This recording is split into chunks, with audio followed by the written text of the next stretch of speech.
So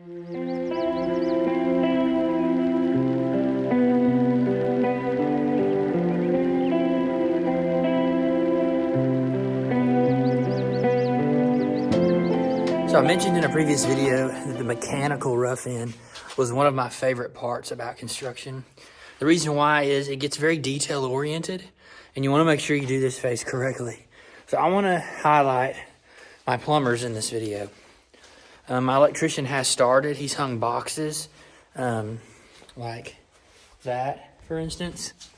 But he's not, well, he has pulled some wire over on this side of the house. But I'll highlight my electrician once he gets the panel and home runs done.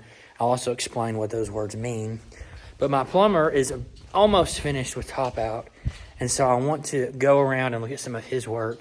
And I talked a little bit about my HVAC guys last video.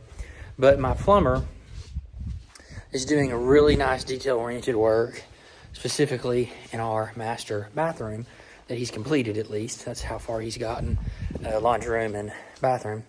But I want to show you some of this. So coming in from my bedroom right here, this is the bathroom. You can see that we've got our double shower heads here coming up. And you can see these are the rough-in supply lines that were used. You see they're staked in the concrete. And then he comes up through the stud bay. Comes up here with a rough-in valve. This is a Delta universal rough-in shower valve.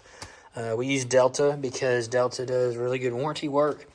And plumbers, honestly, love Delta. So I spend the extra money and do Delta stuff. And then it comes up here, you got your hot inlet, your cold inlet, and then it comes up and you got your shower head fixed to a solid piece of blocking right here that's really rigid and tight. Same thing on this side as well because we did double shower heads in the shower. And then this is what a vanity looks like. So in a vanity, you've got your drain, your vent, and your supply. So your drains are these right here. You've got one for this sink, one for this sink. All that is it goes down into the drain and then it goes to the septic system. Your vent is the big pipe coming up and it will go all the way up through and will eventually penetrate the roof decking and will come out, and there will be a gasket boot on that to seal it, make it watertight. And that is what provides air for this so that the plumbing can work properly. And then you've got your supply lines. The supply lines here, hot, cold, come up, are terminated with copper right here. And then this will be crimped with the faucet inlet lines. And again, you've got your hot and cold for each sink. Everything is terminated to solid blocking, very, very sturdy, very intricately spaced, right where a sink goes. Right where a sink goes. And so that is very important. This stuff right here is great for the proper application. I'll explain what I mean by this. I buy a lot of this stuff. You can get it at any hardware store, honestly, probably even Walmart, places like that. It's gas and cracks up to 1 inch. They do make some that expands to more than 1 inch and some that's for less. Now let me explain. This is great for sealing your envelope of your house around plumbing exterior wall penetrations, electrical exterior wall penetrations, HVAC, even though there's not really a lot of HVAC exterior penetrations. Do not use this stuff around windows and doors. Why? Because they make some that is for windows and doors that does not expand this much. If you put this stuff, a lot of this stuff around a window or around a door, the chemical reaction that causes it to expand can be so powerful that it can damage a door or a window, especially the trim, or could knock it out of square slightly. So use the stuff that's specifically made for windows and doors, not this generic stuff for those things. We don't have windows and doors yet. As you can see, none. So it's not a problem. I'm just using this for other applications that I'll show you here in a second.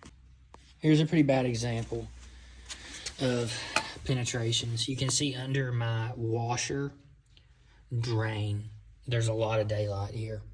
That needs to be sealed. Now, obviously, this wall will be insulated with cellulose on the inside, and we'll have brick on the outside.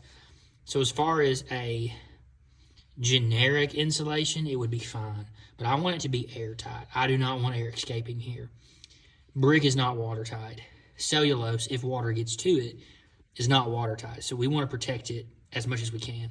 So not only will it be insulated on the inside with cellulose and have a barrier on the outside of brick, I'm going to fill it with foam, as well as you can see some daylight here. They already foamed some of this, but I'll be honest, that's not a super great job.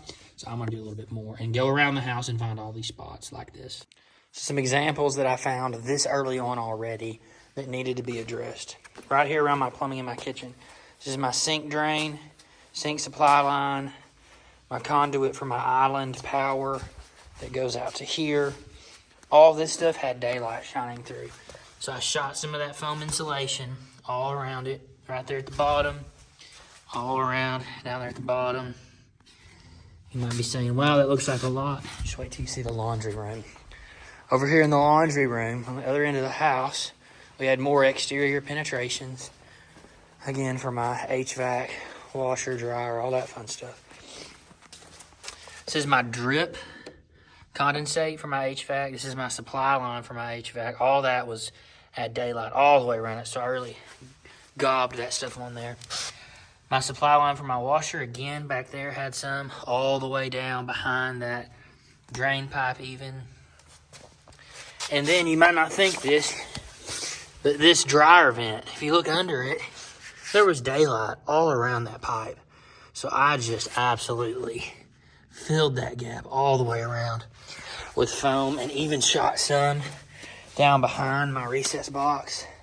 Now again, those exterior walls will be insulated, but this stuff can get in cracks and crevices that cellulose may not get. It's very important to do this. And this is on the builder. There's no sub that does this. Your HVAC guys probably aren't going to do it. Your insulator's probably not going to do it, not to the specs that you would want.